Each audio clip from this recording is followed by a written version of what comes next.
Welcome to US Tax Classroom. In the first part of this explainer series, we tackled the standard deduction. You know, that flat dollar amount that reduces your taxable income with absolutely zero documentation required. But the standard deduction is not the only option on the table.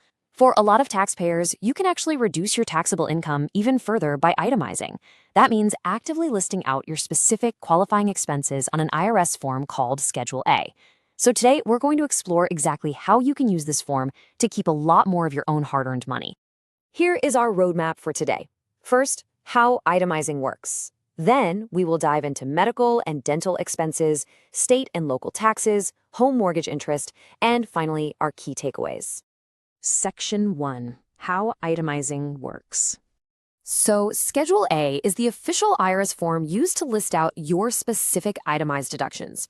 You can think of it as a master list of all the allowable expenses the government lets you subtract from your income before they calculate your final tax bill. There are 6 categories in total here. You have medical and dental expenses, taxes paid, interest paid, gifts to charity, casualty and theft losses, and other itemized deductions. But today, we are focusing purely on the first 3. Why?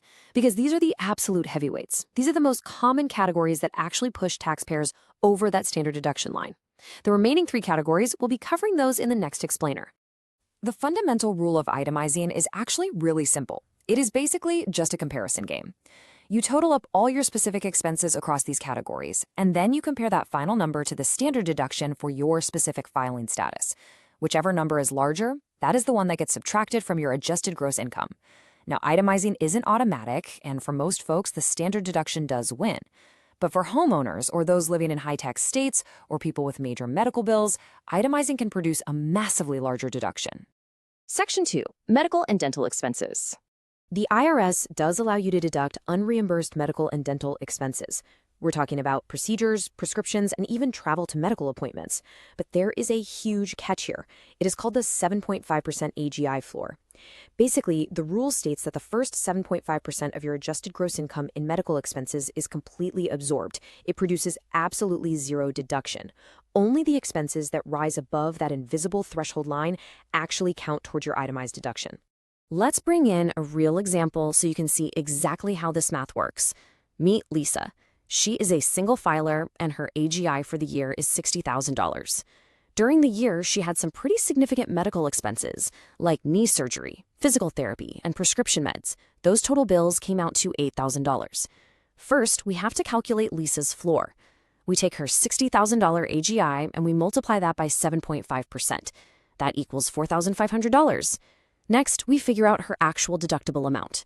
We take her total $8,000 in bills, we subtract that $4,500 floor we just found, and we arrive at $3,500. So even though Lisa spent $8,000 out of pocket, her deduction is only $3,500. This really shows just how tough it is to beat the standard deduction with medical expenses alone, unless they are just extraordinarily large relative to your income. You also have to be extremely careful about what does not qualify for this deduction. The IRS does not play around here. You cannot include elective cosmetic surgery that isn't medically necessary. You cannot deduct your gym memberships, vitamins and supplements, totally out, unless they are specifically prescribed by a doctor. And the exact same thing goes for your general over-the-counter medications. Only strictly qualifying medical expenses are allowed.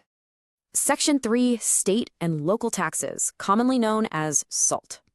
Under the SALT deduction, you are allowed to deduct your property taxes, plus you get to choose between either your state and local income taxes or your state sales taxes.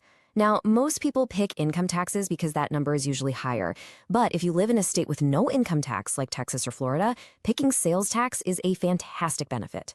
But here is the massive news. Under the One Big Beautiful Bill Act, the SALT cap has been significantly increased. It literally jumped from $10,000 all the way up to $40,000 for single filers and married filing jointly, and this runs from 2025 through 2029. If you are married filing separately, your cap is $20,000. I just have to pause and react to this because going from a strict $10K limit to a $40K limit is an absolute game changer.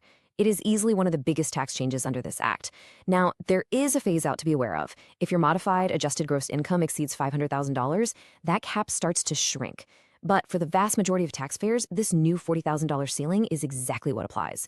Just remember, it reverts back to $10,000 in 2030, so this window is wide open right now.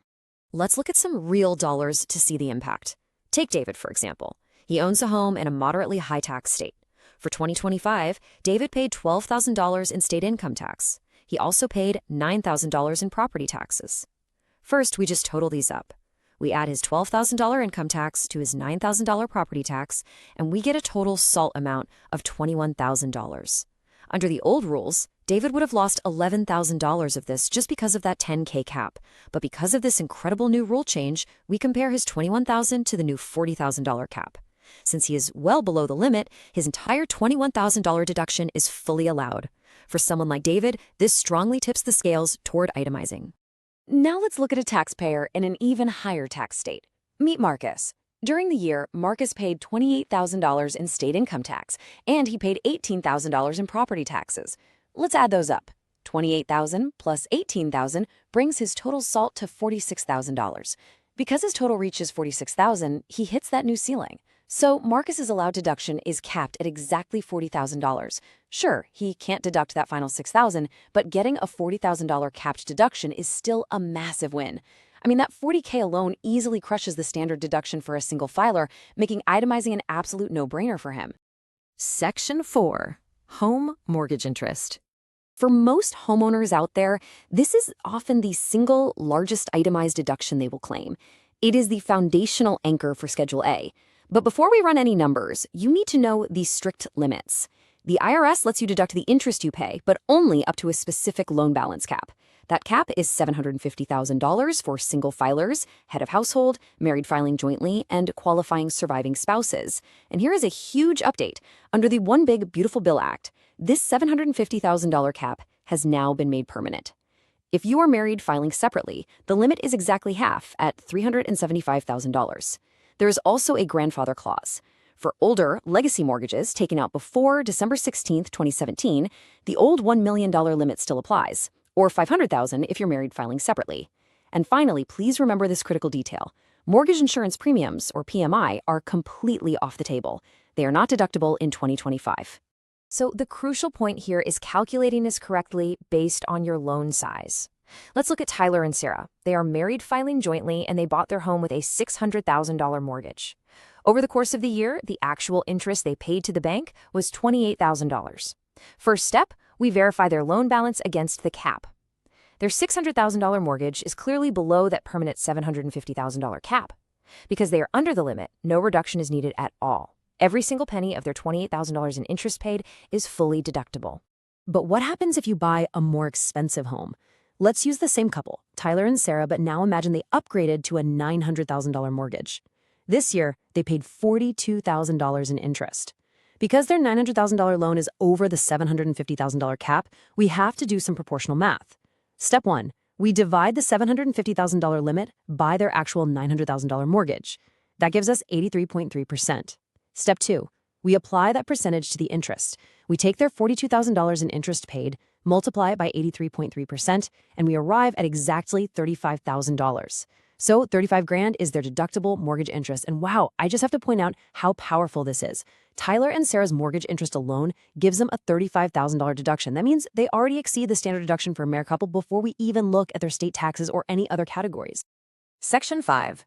Key takeaways. Okay, we went through a lot of math today, so let's pull all of this together. What should you absolutely take away from these first 3 Schedule A pillars? Remember, for medical and dental, you have to clear that 7.5% AGI floor. The floor absorbs the first portion, and only the amount exceeding it actually counts. For state and local taxes, or SALT, that massive cap increase to $40,000 is an absolute game changer for folks in high-tax states through 2029. And finally, home mortgage interest remains an incredibly powerful tool, letting you deduct interest on loan balances up to that newly permanent $750,000 cap. Now, the remaining 3 categories, gifts to charity, casualty and theft losses, and other itemized deductions, are going to be covered in detail in the next explainer. And once we have the complete Schedule A picture, Explainer 4 will take everything we've learned to answer the ultimate question: should you itemize or take the standard deduction? Please make sure to subscribe to US Tax Classroom so you don't miss those, and definitely check out our community post section for regular quiz questions.